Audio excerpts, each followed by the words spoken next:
Ladies and gentlemen, welcome to the Cognizant Technology Solutions Q1 2022 earnings conference call. All lines have been placed on mute to prevent any background noise. After the speaker's remarks, there will be a question session. If you would like to ask a question at that time, please press star 1 on your telephone keypad. A confirmation tone will indicate your line is in the question queue. You may press star 2 if you would like to remove your question from the queue. For participants using speaker equipment, it may be necessary to pick up your handset before pressing the star keys. Thank you. I would now like to turn this conference over to Mr. Tyler Scott, Vice President, Investor Relations. Please go ahead, sir. You may begin the presentation. Thank you, operator, and good afternoon, everyone. By now, you should have received a copy of the earnings release and the investor supplement for the company's first quarter 2022 results. If you have not, copies are available on our website, cognizant.com. The speakers we have on today's call are Brian Humphries, Chief Executive Officer, and Jan Siegmund, Chief Financial Officer. Before we begin, I would like to remind you that some of the comments made on today's call and some of the responses to your questions may contain forward-looking statements. These statements are subject to the risk and uncertainties as described in the company's earnings release and other filings with the SEC. Additionally, during our call today, we will reference certain non-GAAP financial measures that we believe provide useful information for our investors. Reconciliations of non-GAAP financial measures, where appropriate to the corresponding GAAP measures, can be found in the company's earnings release and other filings with the SEC.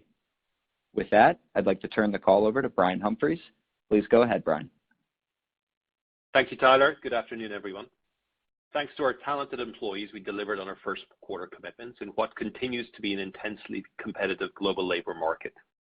First quarter revenue was $4.8 billion, up 10.9% year over year in constant currency, above the midpoint of our first quarter guidance of 10.2 to 11.2% growth. Growth was led by digital, which grew 20% year over year and now represents 50% of our revenue. We had another exceptional quarter in digital business operations, which continues to meaningfully outgrow the BPO market, reflecting momentum in intelligent process automation and digital native clients. First quarter operating margin was 15%, down slightly sequentially as expected, reflecting seasonality. First quarter bookings growth of 4% was in line with our expectations following exceptional bookings growth in the fourth quarter. On a trailing 12-month basis, we have a robust book-to-bill ratio of greater than 1.2 times revenue, reflecting bookings of over $23 billion.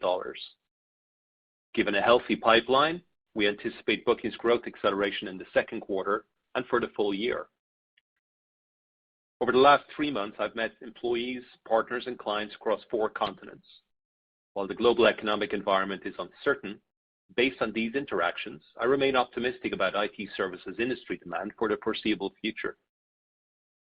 Clients are making the shift to digital operating models to become more agile, automated, and innovative. They know that it's the only way to deliver customer-centric user experiences and hyper-personalization, to simplify complex workflows, and to build a modern operating infrastructure that's scalable and resilient. Our strategic repositioning enables us to engage more deeply with clients, helping them to succeed, and supports our growth trajectory. Our capabilities are in strong demand as digital becomes mainstream.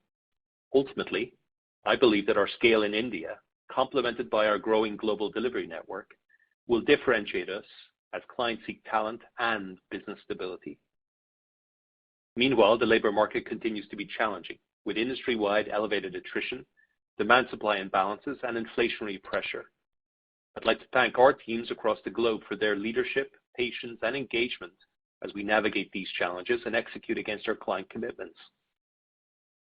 Today, more than ever, employees demand that we invest not just in total rewards, including compensation, but also in the end-to-end employee experience, their skilling and career advancement.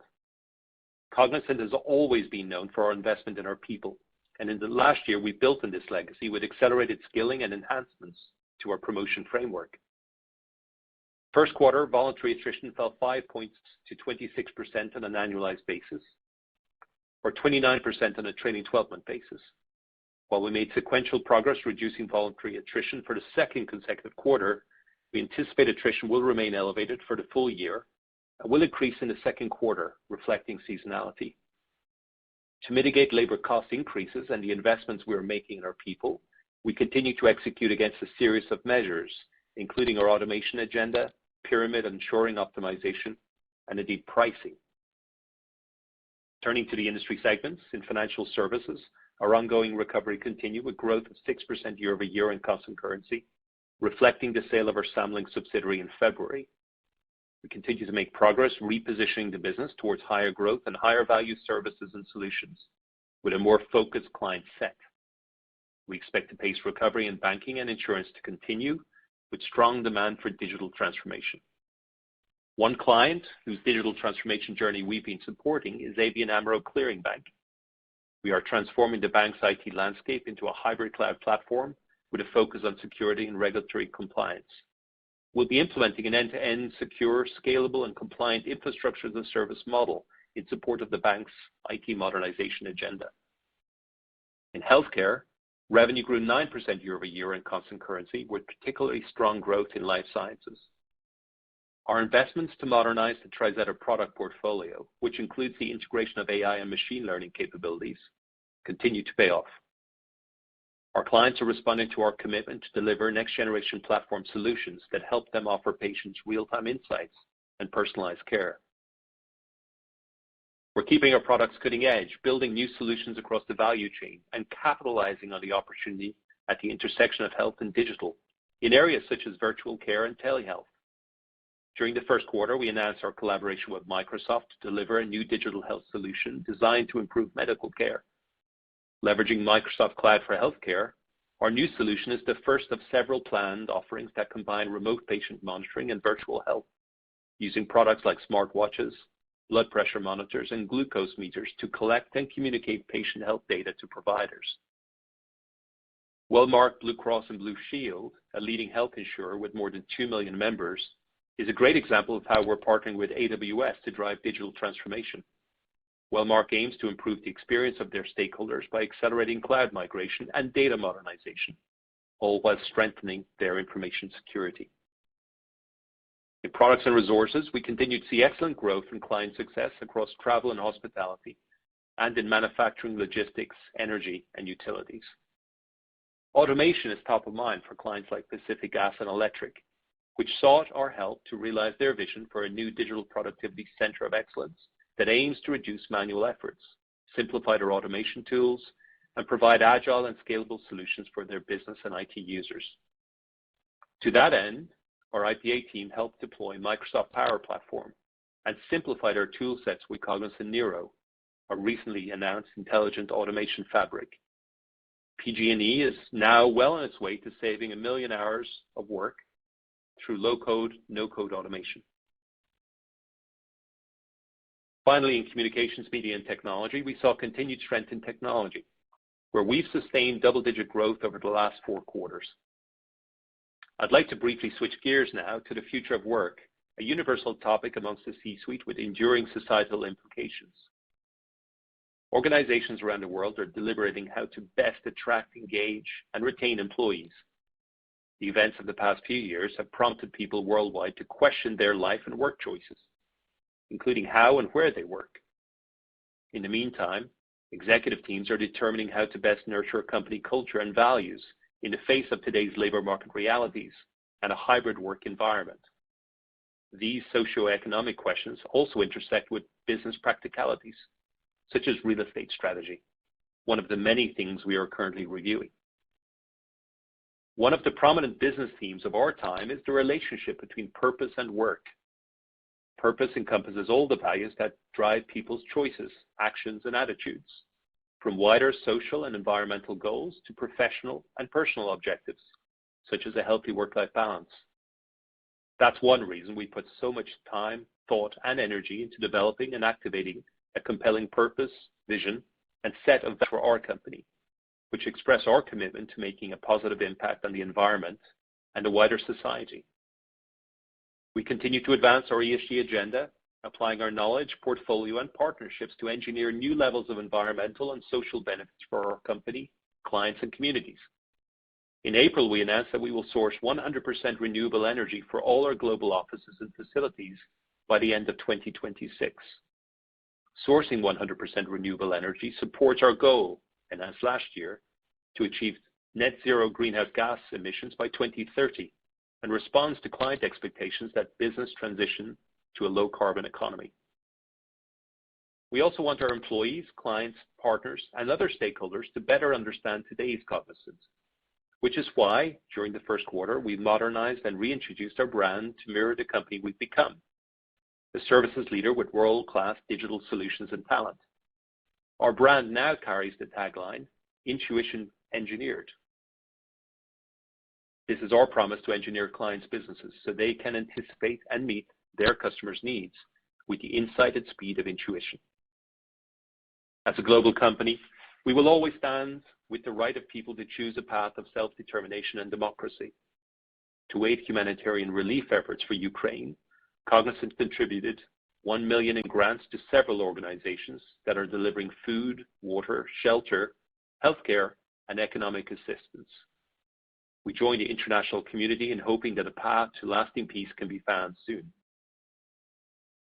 In closing, I believe we were strategically well positioned to capture a large, growing addressable market and drive profitable revenue growth. A month ago, I marked my third-year anniversary leading Cognizant.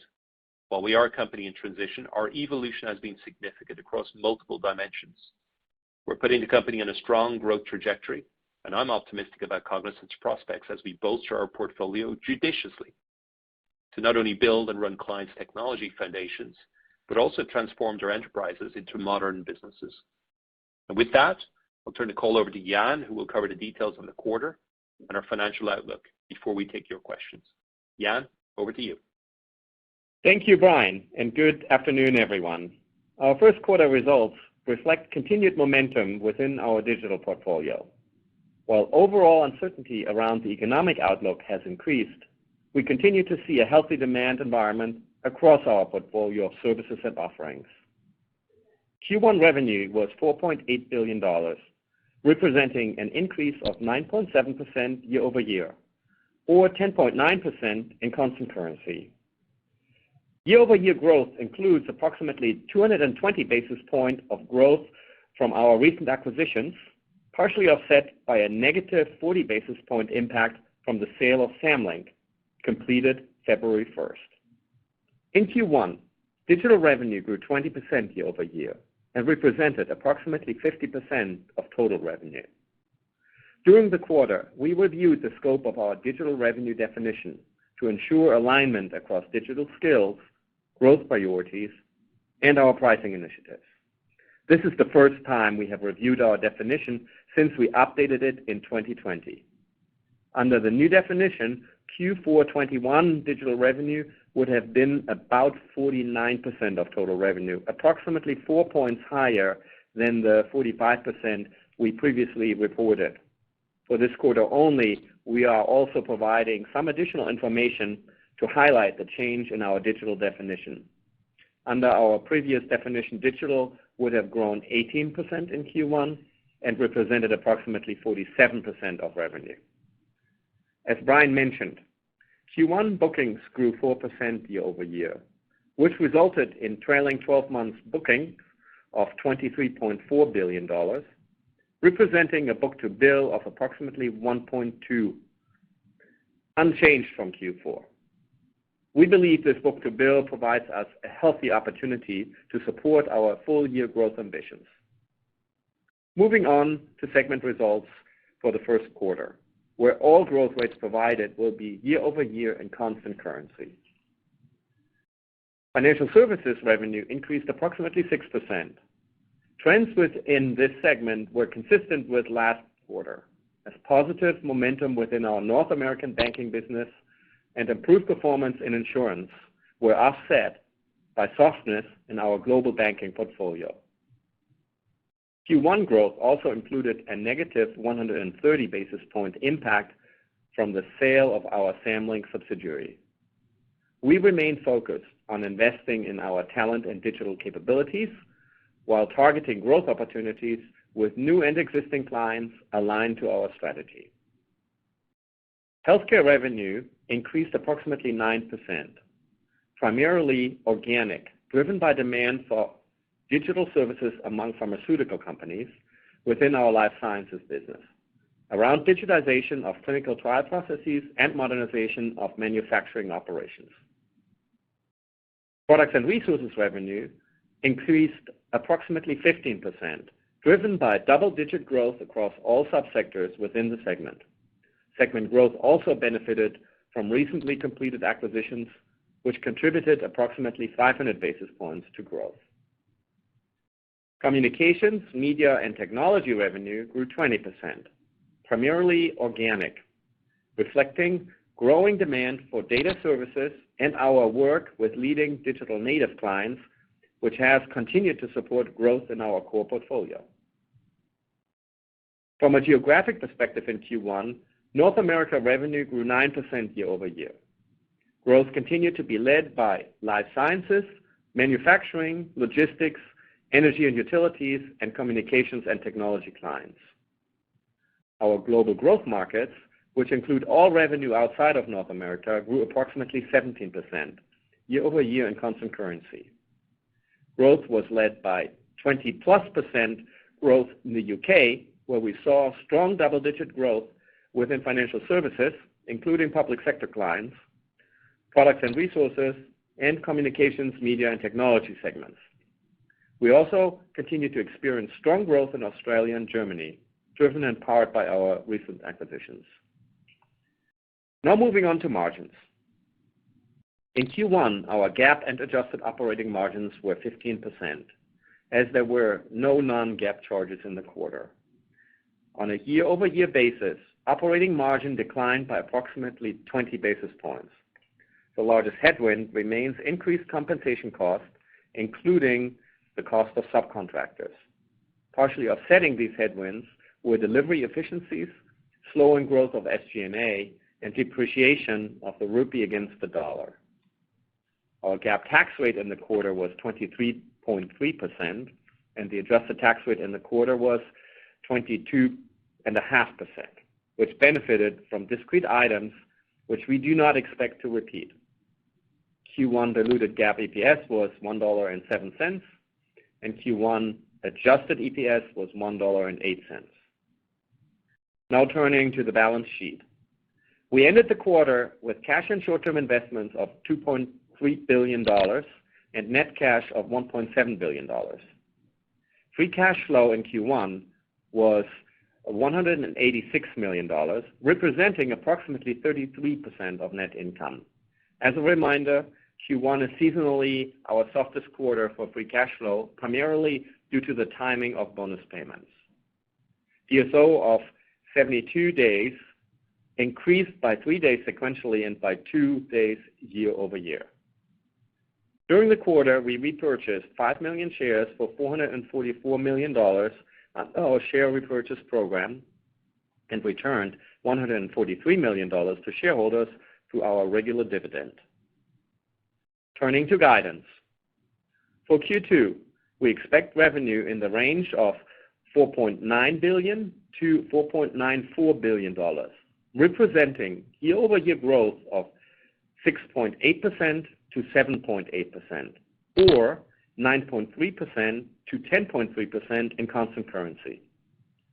Our guidance assumes currency will have a negative 250 basis points impact, as well as an inorganic contribution of approximately 100 basis points. For the full year, we are increasing the organic growth outlook assumption in our guidance, reflecting strong performance in our digital portfolio and a healthy demand backdrop. However, we are tightening our constant currency outlook at both ends of the range, which reflects our improved organic revenue growth. This is partially offset by a lower expectation of inorganic growth, which we now expect to contribute approximately 100 basis points to full-year growth versus 200 basis points previously. Our reported revenue outlook now assumes a negative 180 basis points impact from currency versus 70 points previously, which equates to roughly $200 million headwind in reported revenues. This leads to a revised reported revenue guidance range of $19.8 billion to $20.2 billion, representing 4.2 to 9.2% growth, or 10 to 11% in constant currency. This compares guidance of $20 billion to $20.5 billion, which represented growth of 7.8% to 10.8%, or 8.5 to 11.5% in constant currency. Our capital allocation framework is unchanged. While we did not complete any acquisitions in Q1, we remain active in pursuit of acquisitions aligned with our strategy. We will stay disciplined as we analyze the acquisition pipeline and thoughtful as we assess the best use of capital. For the full year, we expect to return at least $600 million through share repurchases, subject to market conditions and other factors.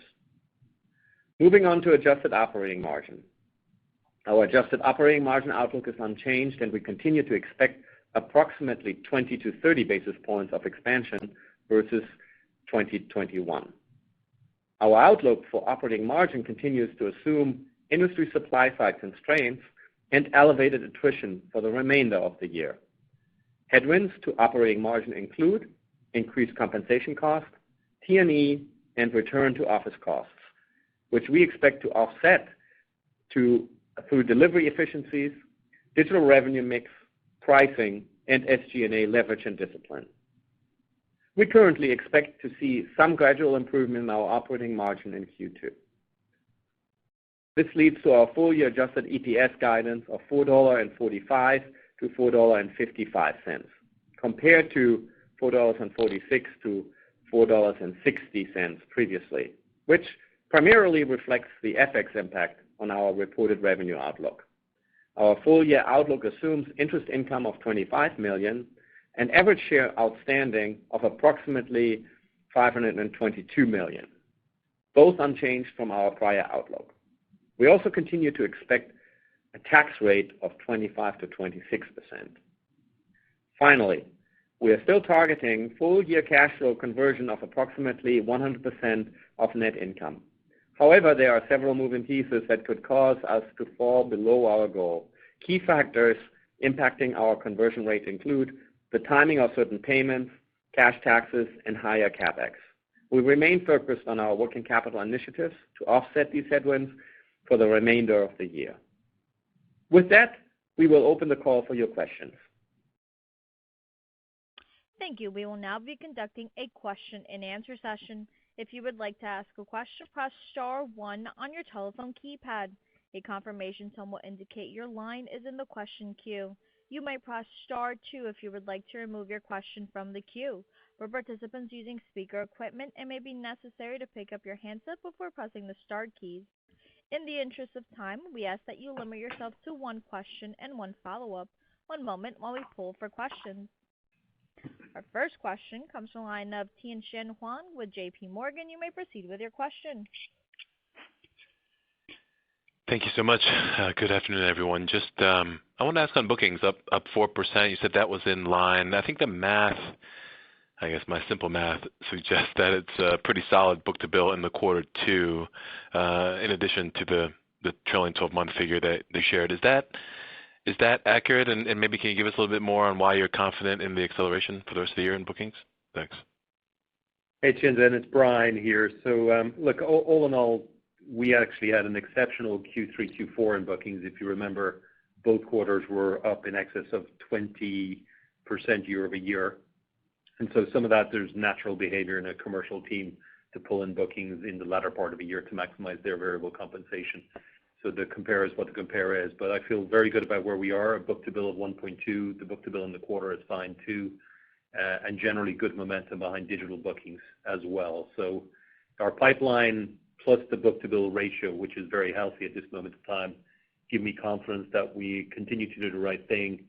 On the contrary, we don't really have what I would view a demand issue as an industry that is faced with elevated attrition.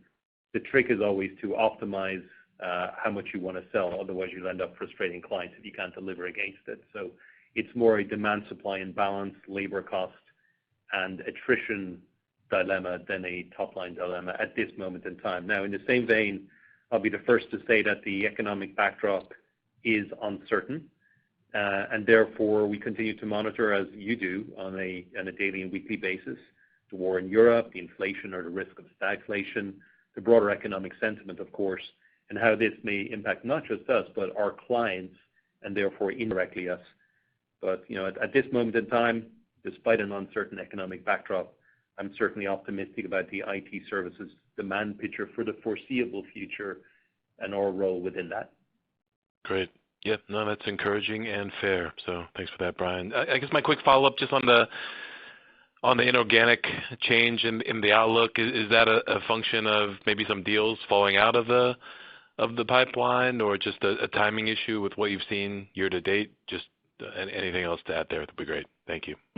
I would say, Jan and I are quite judicious when it comes to M&A, quite disciplined, very intentional, and we tend to step out of certain deals if they don't make economic sense. We're here to represent shareholders, of course. We're custodians of the company. And in some cases, it's been us stepping out. In some cases, there are deals that we weren't able to get done, or we weren't able to get the counterparty to engage.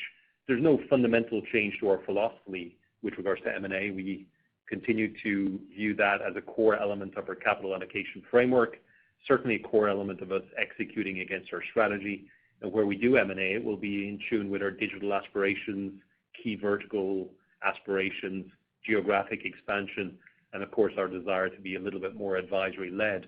In certain deals, you hit multiple birds with the one stone. You can have an international deal that is aligned to a digital priority, that is aligned to a key industry. And so it's more of the same going forward. It can be choppy. Sometimes you get a higher return average, but we feel pretty good about our strategy and how M&A will play a role within that. Thank you. Our next question comes from the line of Bryan Bergin with Cowen. You may proceed with your question. Hi, guys. Good afternoon. Thank you. So I just wanted to follow up here on an outlook. First, just to unpack the revised revenue outlook. So you took down the inorganic by 100 bips, and the FX headwind was obviously a little bit more than 2x what it was before. So collectively about $385 million of headwind versus the prior view. So I just wanted to clarify that was really the big piece there, with obviously a little bit better organic. And then just on the M&A, just going forward, is it more fair to assume, let's say, a range, 100 to 200 bips a year versus a specific target, just given potential lumpiness? Yeah, it's a good comment. I'll start to tackle the M&A stuff first. I think we should expect a little bit of bumpiness in the M&A just by the nature of it. So fair to say we haven't really changed our capital allocation framework. So I think the general guideline that is on Brian's and my mind is still a 2%. I think in this case we had a couple of deals that fell out of the pipeline for the reasons that Brian described, and as we outlook, we see a little bit more activity in the third and fourth quarter happening. So we just felt it was prudent to let you know about that. No, there's no change. It's just like these are discrete items, and in one or two deals can make a little bit of a difference. But no change for the medium-term outlook. I think we're sticking with our 2% revenue growth and 50% of our free cash flow allocation to M&A. On the guidance, I think you got it right. We basically took the inorganic down by 100 bips, and we increased the organic constant currency at the same rate. So we're sticking with our same organic the constant currency revenue, not organic, but all in constant currency revenue. We're sticking at the same midpoint. Okay. And then just on margin, has the margin progression gone as planned as it relates to maybe the timing of investments that you had budgeted for in 2022? Curious if just the wage inflation has shifted any things around for you, and maybe help us with the cadence of how we go forward from here on operating margin. No, I appreciate that.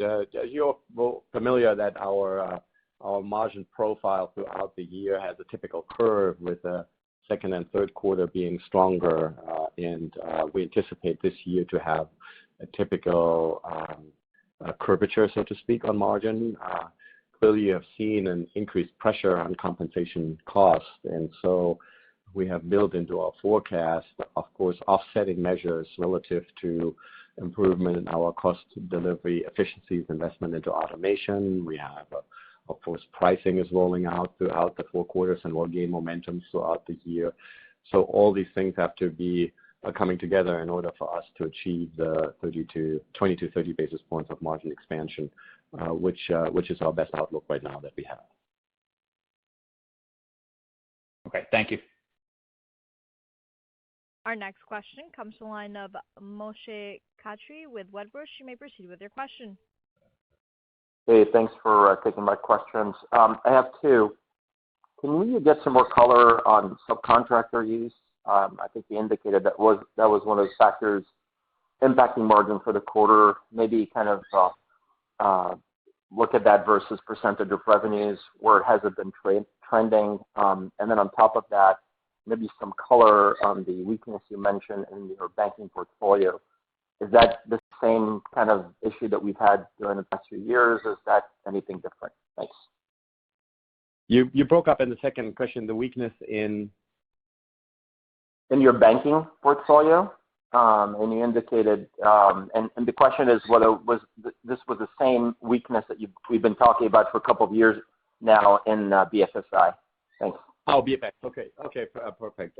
Yeah, so we don't really break out our subcontractor cost explicitly for you, but the biggest impact on our operating margin by far is really merit and off-cycle, and then pair that with the subcontractor hiring. So it's just a bigger factor, as you would expect. Higher attrition leads to some of that use.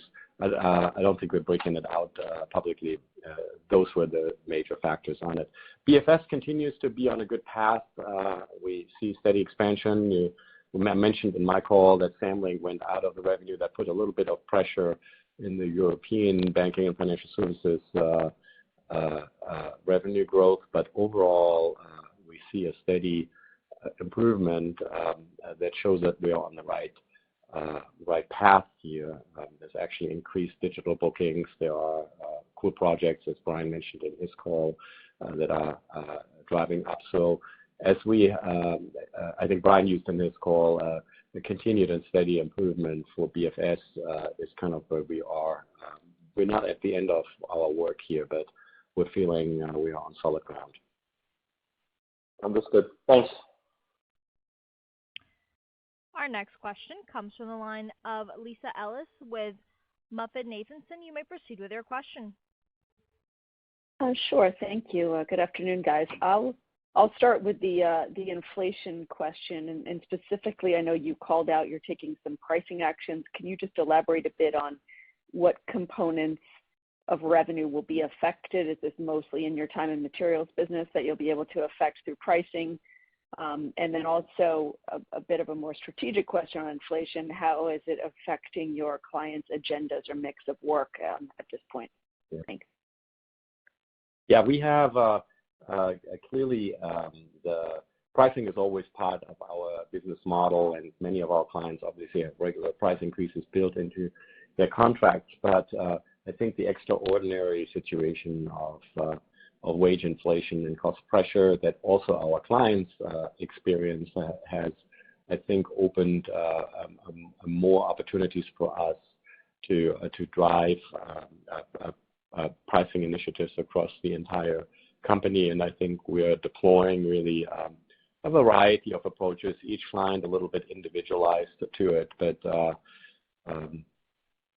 what we're finding basically for many clients, receptivity, so it will be still hard. We are in the business of generating benefit and value for our clients, but the discussions from what I can see have been starting and have been constructive with our clients. So I'm expecting pricing to build momentum and help us to contribute to the margin expansion throughout the next 3 quarters. Okay. And then maybe as my follow-up question, just on the BPO call out, Brian, in your prepared remarks, you highlighted again, now this has been a couple of quarters in a row, the strength in BPO. Can you just elaborate what service line specifically, like which verticals is that showing up in? And is there I don't know, in what ways are you sort of leaning into that opportunity, which seems to have come out of the tight labor market and the back of the pandemic? Yeah, hi Lisa. Look, the team have done an extraordinary job, I would say, not just in this quarter or recent quarters, but in the last few years we exited, as you know, content moderation. That had been a large driver of growth in that business, and we executed it seamlessly. We repivoted the company more towards certain categories, notably around intelligent process automation, ultimately contextualized to industry-specific use cases, as well as a very strong focus on the digital native clients. But not just has that been a success story in its own right, we're also, Lisa, in every one of our 4 externally reportable segments, growing our BPO business in strong double digits. So it's broad-based, not just along the lines of digital natives. Margins have been improving, and we're obviously now using this to try to get pulled through to the, let's say, tech services portion of the company. If you think about our BPO business, fundamentally it's historically been about 80% aligned to verticalized plays, and we continue to strengthen our hand in that regard. But we're also looking in other growth postures, including F&A and CRM, and doing that in conjunction with partners, and starting to see a pipeline behind that as well. So we have, I would say, very strong client references, a lot of swagger in that group that are consistently beating their forecasts and budgets, and that swagger correlates to broad-based momentum across geographies and indeed across all 4 verticals. Thank you. Our next question comes from the line of Ashwin Shirvaikar with Citibank. You may proceed with your question. Thank you. Guys, I guess I wanted to ask with regards to any indirect or flow-through impacts you may have seen from the war in Ukraine, either clients coming to you to potentially move work away from East European clients or East European locations with other vendors, or increased subcontractor work that might come your way, or even on the supply side, any increased pricing, wage pressure. Yeah, hi Ashwin. Look, generally, we don't really have any exposures to Ukraine or Russia, and no significant operations there whatsoever. And I would say at this moment in time, we've seen no material impact of the conflict on client demand either. Of course, we'll continue to monitor that situation. One, we have had clients come our way. I mean, they're clearly aware of our digital engineering strength and our ambition to scale further there. I actually think if I stand back from the here and now, I believe that the implications will be lasting, and that our scale in India, which we're actually tying into our digital studios around the rest of the world, which are very much part of our digital and global delivery network, they'll ultimately help us distinguish ourselves. And ultimately, as clients are assessing their vendors and strategic partners, and in particular as digital becomes mainstream, I suspect that scale players like Cognizant will stand to win in the long term, and India will continue to be an asset for us. And if you just think about the last few years in the COVID period, there's been a number of points mix shift to offshore, notwithstanding the industry scaling towards digital. And I think that will stand Cognizant in good stead, given the tremendous strength and talent we have across India. Understood. And with regards to just talking about wage inflation and pricing trends, I know there are many nuances as it relates to the ability to proactively pass price increases to clients, when you can do that, the number of times a year, or the quota definitions, things like that. Could you sort of walk through what you're seeing in those areas? I'll start, and Jan, by all means, jump in if needed. Ashwin, I think pricing is extremely topical at this moment in time, given that services companies are knowledge-based organizations, and therefore our supply chain, for want of a better word, is our talent. And as costs of our people go up, by definition, we have an obligation to, in one form or another, either automate, change the pyramid shape, change the offshoring mix or nearshoring mix, and or find a way to pass on cost to clients, notwithstanding automation agendas and whatnot. So I think at this stage, pricing is mainstream in terms of dialogue amongst not just Cognizant, but also our peers in the industry to try to offset the compensation pressure. So the classic situation that we have grown up with historically around MSAs being signed with rate cards associated with those and rate cards coming up for renewal every 1 or 2 years, that is not necessarily as relevant anymore because people have to intersect those natural cycles. Now, on top of that, I'd just point out that, well, as Jan said, we have a pricing initiative underway.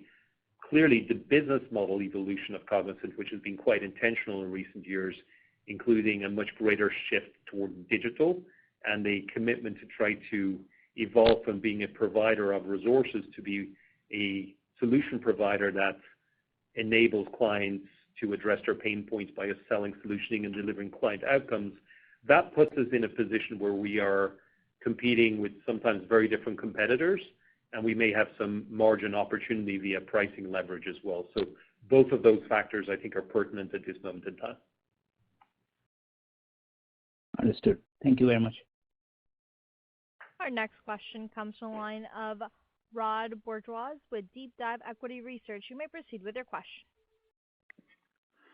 Yeah, guys. Hey, I just want to ask about acquisitions that you've completed in the past couple of years and how you're performing against the revenue and synergy targets on those acquisitions. And I would also ask if you could include any kind of update on TriZetto. I know that you made some good turnaround progress in that business's growth last year, and it would be helpful to hear your latest thoughts also on TriZetto's growth trajectory. Hey, Rod, I'll take your second question first. TriZetto had actually, interesting that you're asking, the best product sales quarter ever in the history this quarter. So the product modernization that we had undergone with TriZetto continues to show benefit, and so they're doing really well, and they pull through implementation services and other services to it. Sorry, I'm coughing here a little bit. Relative to the M&A performance, our M&A portfolio is performing well against our budget, and we are generating actually revenue synergies as we had planned for. Apologies. And I think we have probably a little bit more work to do to counter the margin dilution that our M&A does. But I'll give you one example. Our SoftVision acquisition we did now a number of years ago is now the core basis of our digital engineering business, and we're really integrating our entire digital engineering practice based on the SoftVision model. So I would describe our M&A program as largely successful as a portfolio. Now, you always have in a portfolio of companies some that are not doing quite as well, but as a portfolio, we're very satisfied with the progress we're making on M&A. Great. Hey, you could have just said TriZetto's performance is so good it can make you cough, but that's my bad analyst humor. No, I'm sorry. I'm a little bit under the weather with a little bit of a cough, so sorry for that, Rod. Yeah, understood. Hey, just on the attrition front, is the attrition challenge starting to abate, and what levers are being pulled that give you some encouragement about where that might be going from here? Where are you getting some benefit on the efforts that you're making to attract and retain talent? Hey, Rod, it's Brian. So first of all, we're delighted. We've reduced voluntary attrition for 2 quarters in a row. This quarter, attrition fell 5 points sequentially on a voluntary basis, and we are extremely comprehensive in our disclosure of attrition, perhaps the purest in the industry. That being said, I actually anticipate attrition will pick up in the second quarter. In fact, I know attrition will pick up because we look at resignations on a daily basis, and we anticipate it will be elevated for the course of the year. We have done a tremendous amount in the last year. We call this early. We substantially overspent our allocated budget last year for compensation and promotions because we wanted to invest in our talent, try to mitigate attrition and make sure we captured the market opportunity. But this is above and beyond simply financial measures. It's total rewards, vacation policy, 401k policy, stock purchase price policy, et cetera, within total awards. And on top of that, then there's a significant amount that we've been doing around investing in our employees, whether that is skilling or indeed enabling career path advancement. Cognizant, as you know very well, has always been a company that invested heavily in our people, attracted smart people, put them onto accounts, and really enabled ourselves to engrave ourselves at accounts. Well, we've furthered that in the last year by doing what I would view as clever things with regards to our promotion process, really trying to make this a little bit more self-service and constant through the course of the year by tying it much greater to skilling as opposed to longevity of tenure, and making sure that we try to correlate that with bill rate increases as well. And then there's a broader notion of us getting back on the front foot, growing double digits, which creates career path opportunities for people and upward mobility, and just a celebratory sense of winning bigger deals, winning in digital, and delivering with success. Now, all of that comes against the backdrop of us also in the course of the last few years taking some pain by really balancing our visa dependency in North America, given a regulatory backdrop as well. But the heavy lifting of that is now essentially behind us. So, we've been working very hard to mitigate attrition, but the reality is the market is red hot behind certain skills, and try as we might, and we track the data when we promote people or when we give them salary increases, we know how long it mitigates attrition before it picks up again. So I just think this industry is perhaps at a different curve than it was in the last 15 to 20 years. Perhaps the return to office or much more of a hybrid work will help mitigate what we've seen in the last year, but I'm still somewhat pessimistic about the industry attrition trends. Got it. Thank you. Our next question comes from the line of Brian Essex with Goldman Sachs. You may proceed with your question. Hi, good afternoon. Thank you for taking the question. Brian, I was wondering if you'd address headcount growth. Number of quarters here of nice, strong double-digit headcount growth in spite of attrition, although attrition's been improving. Can you maybe unpack that growth a little bit and give us a little bit of insight around, have you been able to improve lateral hiring? Are you making some digital ads? Is this primarily freshers that you're bringing on board, and how that might translate into, revenue-related, headcount-related revenue growth going forward? Yeah, well, the holy grail, of course, in a services company is somehow to decouple headcount growth and revenue growth, but there are multiple factors at play, including accelerators, and the mix of the headcount onshore versus offshore, and indeed within the pyramid. Clearly, if I start with the pyramid, at the bottom of the pyramid, I felt 3 years ago we were light. We hadn't been as aggressive on campus hiring, et cetera. And in the last few years, we have really, I would say, materially changed our hiring practices. 17,000 a few years ago, 33,000 freshers onboarded and infused in the last year, and then we're aiming for 45,000, 50,000 this coming year.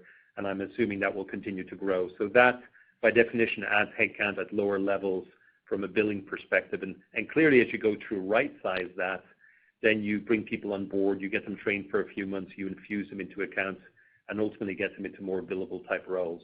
So that's been one factor where you've seen us materially add headcount, and I think it's fundamentally so core to our success in the years ahead, because with those people being skilled and with this internal job moves program that creates upward mobility in our organization, we're therefore able to promote from within more often, particularly when we have fixed bid or managed services type deals versus a more traditional, if you will, staff augmentation or interview-based role. The second factor I'd say is our mix has shifted, like many in the industry, about 2 points towards offshore in the last year, and that has different dynamics in terms of average bill rate per employee or margin dollars per employee, but also margin rate per employee can be higher than offshore. But the attrition that we're experiencing, I think, as an industry and within Cognizant is broad-based. It's not just in India. It's not just in the junior levels of the organization. It's also across Western Europe and North America. So we are continuing to complement the programs we put in place with incremental campus programs in North America, nearshore programs in Mexico and Canada, which are ramping nicely for us, and of course the need for subcontractors and laterals. Subcontractors actually fell sequentially in mid-single digits, and that's something we'd obviously like to continue to optimize in the years ahead by getting more campus programs, more upward mobility, and better demand visibility such that we can avoid as much subcontractors. And then last but not least, one of our core competencies, I would argue, has been our talent acquisition group, who've done remarkable work in the last year or so.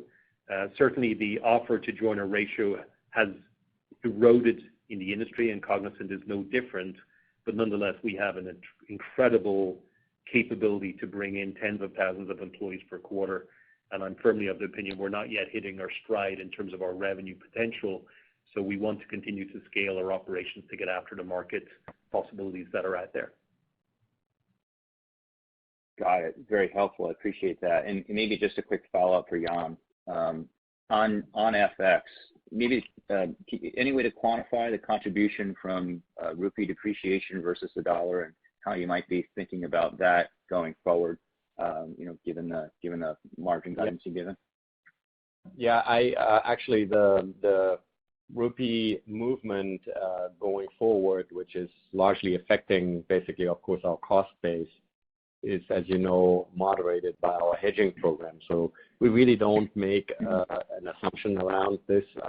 In the quarter, I think I mentioned in the script that the rupee did contribute about 50 basis points in a set of ups and downs to our margin, but that may help you a little bit to extrapolate for what it is.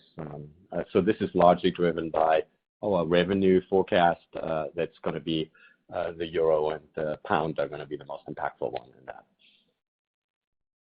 Got it. That's helpful. Thank you very much.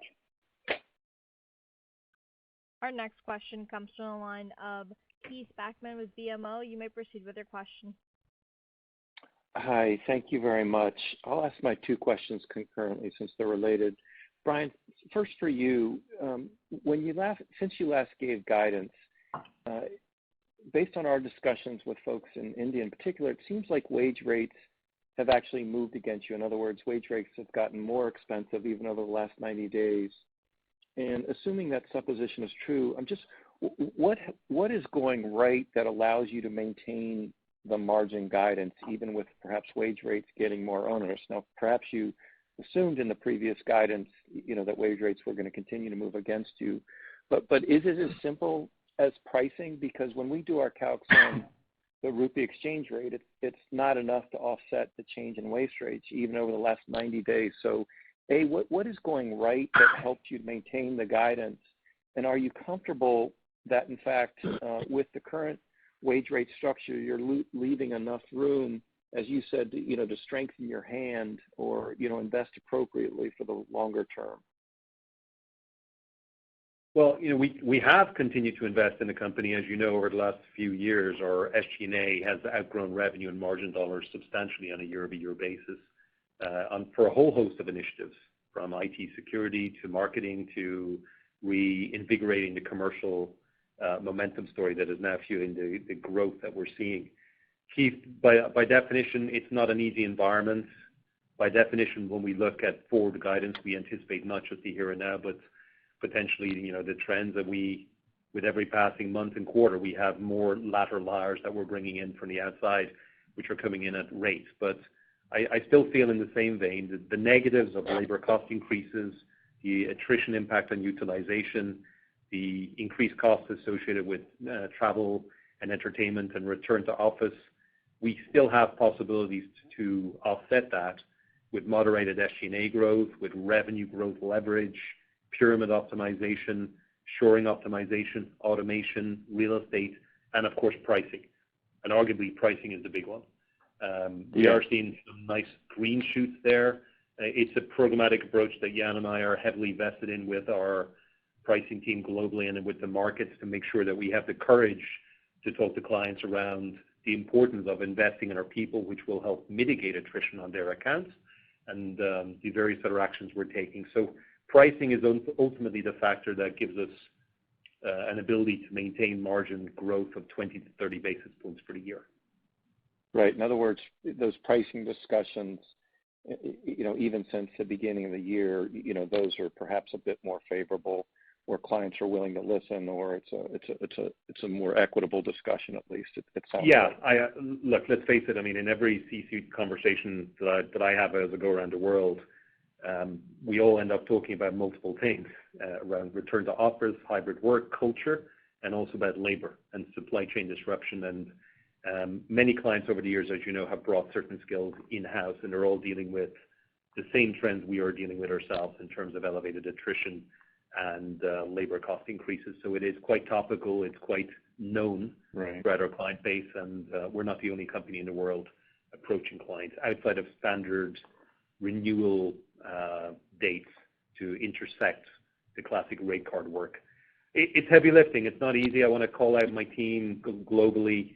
We've worked very hard in the last 9 months to mitigate this, to navigate our way through certain icebergs, and we know we've got some heavy lifting ahead of us as well. But the team are committed to do so, and we'll keep obviously everybody current on a quarter-by-quarter basis and see how much progress we can make in this regard. Okay, fair enough. And then, Brian, just to clarify, you did say that you've had a really nice move in quarterly attrition over 2 quarters. You said it would go back up in June due to some seasonal factors, but do you think it flattens out there, even declines as you look at the back half of the calendar year, or do you think it kind of stays at these elevated levels? Can you make progress in attrition if you look over the horizon from the June quarter? We just don't know. It's very hard to call, Keith. The reality is that attrition slows based on a series of financial measures we've made, series of promotion measures we've made, but obviously there is an element of seasonality at play here as bonuses are paid, which triggered an increase in attrition in the last few months. And so therefore I know that attrition will go up in Q2, and that's factored into our guidance. Once we get past Q2, we're just going to have to keep a close eye on this and see how we're able to continue to engage employees. I actually believe that the environment we're in these days, which I think we've hit a watershed moment of people no longer necessarily wanting to work in an office environment like in the past, can be detrimental to employee engagement and cultural affinity, and indeed can enable people to work more remotely. And then, in countries like India, the notion of moving from a large urban center to a rural environment, trying to encourage people back to an urban environment can have meaningful consequences for their disposable income at the end of the month. So there's not just a philosophical debate in terms of whether you can still get your work done remotely leveraging technology, but there's very much a financial debate as well, the broader inflationary pressure in the urban centers or indeed in rural. So I'm somewhat of the opinion that we're at a new norm. The labor market has reset, and with that new approach to work, industry attrition may pick up on a more sustainable basis, particularly in today's demand environment where I still feel that digital transformation is fairly throughout multiple industries, and there's a lot more legs on this in the years ahead. Okay. Many thanks, team. Our next question comes from the line of James Faucette with Morgan Stanley. You may proceed with your question. Great. Thank you very much. Just on kind of a follow-up question on pricing, can you talk a little bit about, well, historically you've talked about there being a gap between your current pricing and the pricing you command in some of your acquisitions. Where are we in terms of closing the gap, and how much incremental benefit do you think can come from that this year? I think I don't want to go into all the details of the pricing opportunity, but you're pointing out, I think, a key element of that is playing a little bit in our favor.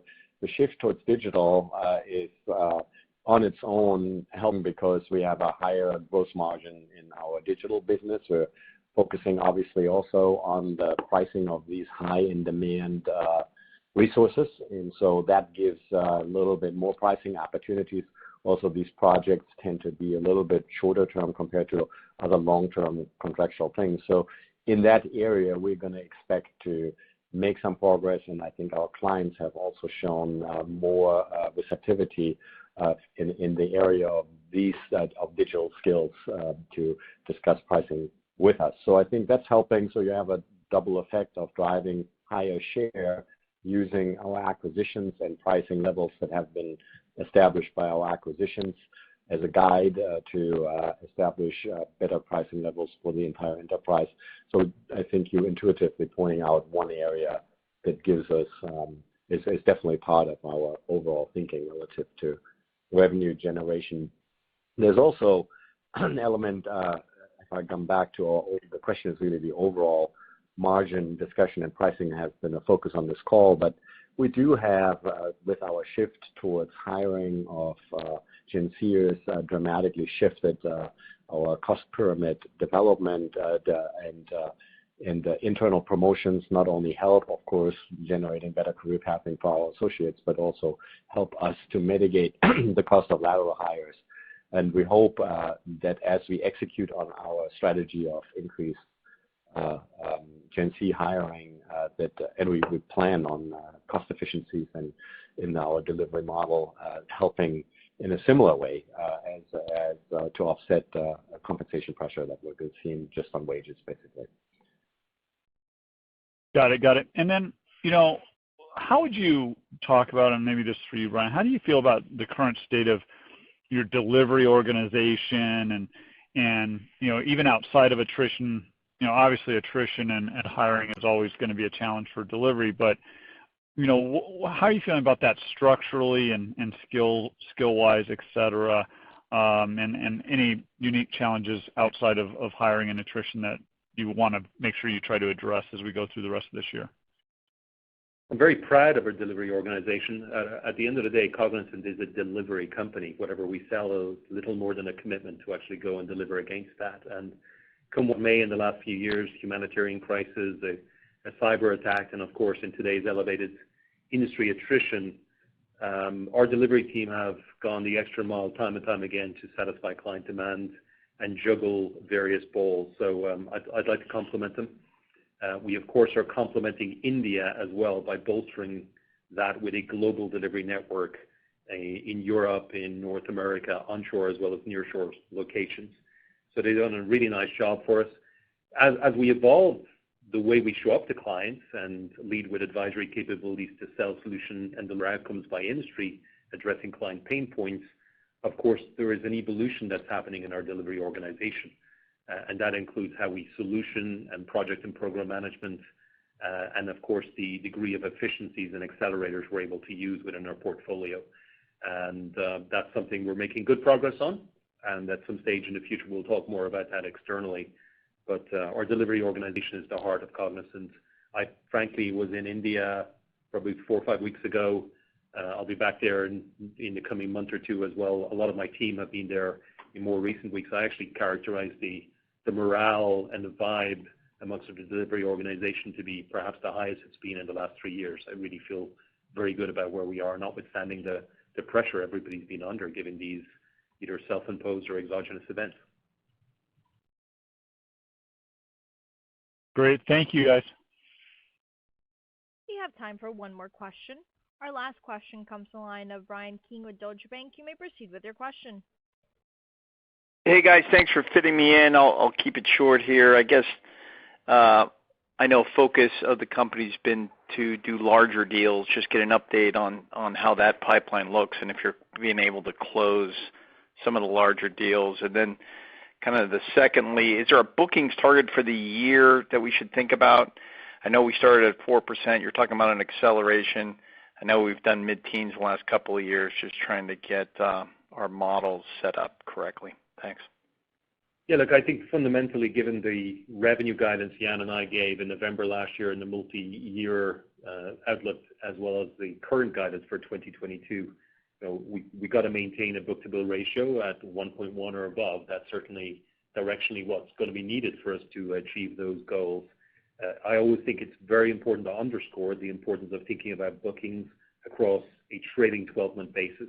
And to your point, Brian, we've had some very strong years now, the last two, and from my perspective, we are in a much better position now than we've been at any stage since I came here a few years ago. And I feel good about our win rate, and I feel good about our pipeline within that. So that's kind of my perspective in terms of bookings and our readiness to get after the market opportunity in the years ahead. The demand picture is less concerned than the attrition and labor cost concerns. And what about larger deals, Brian? Larger deals, trading 12-month basis, we've got $23.4 billion of bookings without substantial large deals within that. And I view that as a positive because our digital momentum has really picked up.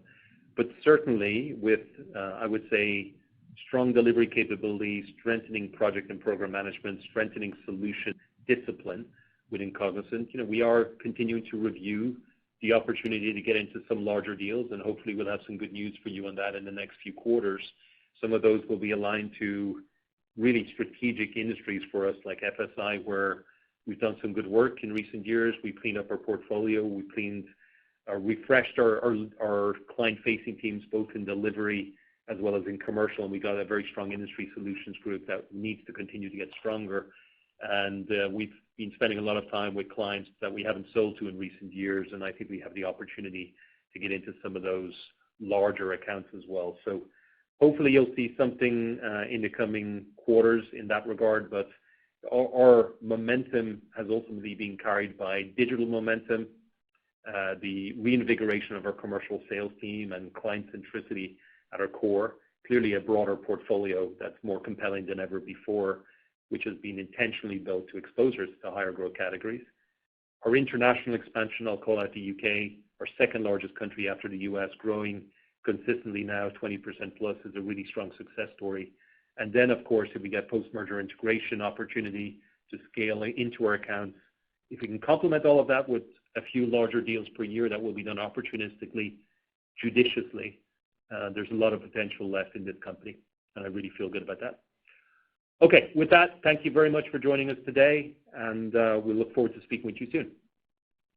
This concludes today's Cognizant Technology Solutions Q1 2022 earnings conference call. You may now disconnect your lines at this time. Thank you for your participation. Enjoy the rest of your day.